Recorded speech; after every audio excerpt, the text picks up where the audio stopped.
secreto do Senhor, né?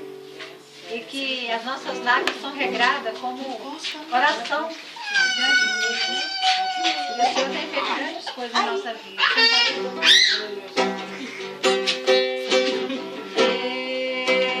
Estou no meu jardim, tranquei a porta e abri meu coração. Erguei minhas raízes com minhas lágrimas, gotas de adoração. Senhor, não quero que os meus olhos percam o brilho do primeiro amor por ti. Não quero que ele se perca.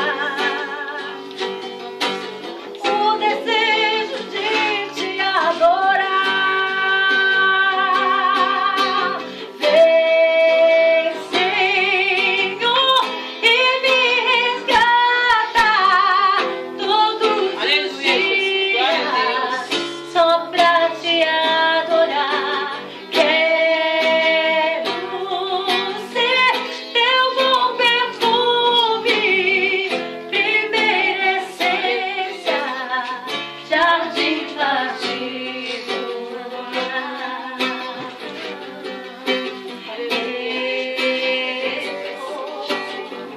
No meu jardim, tranquei a porta e abri meu coração.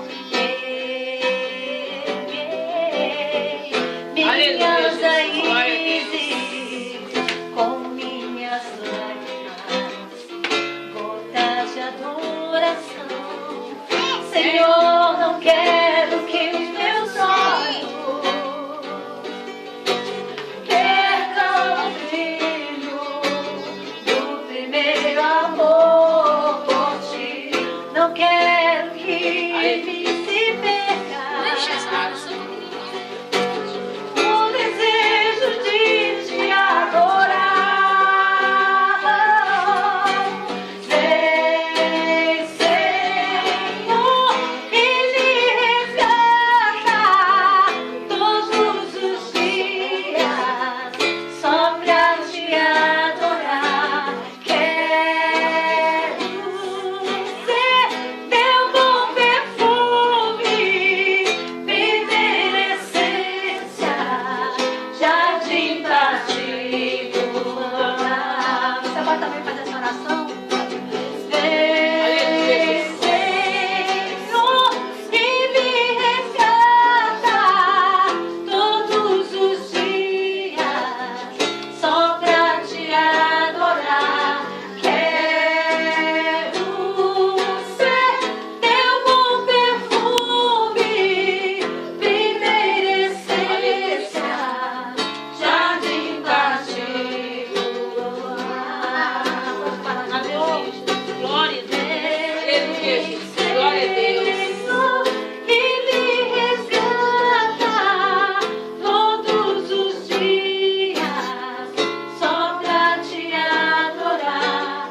Quero ser teu bom perfume, primeira essência, jardim particular. Aleluia. Glória a Deus. Aleluia. Aleluia, Jesus. Glória a Deus. Santo, santo, santo, santo. Deus. Glória a Deus. Você agradece a oportunidade, não?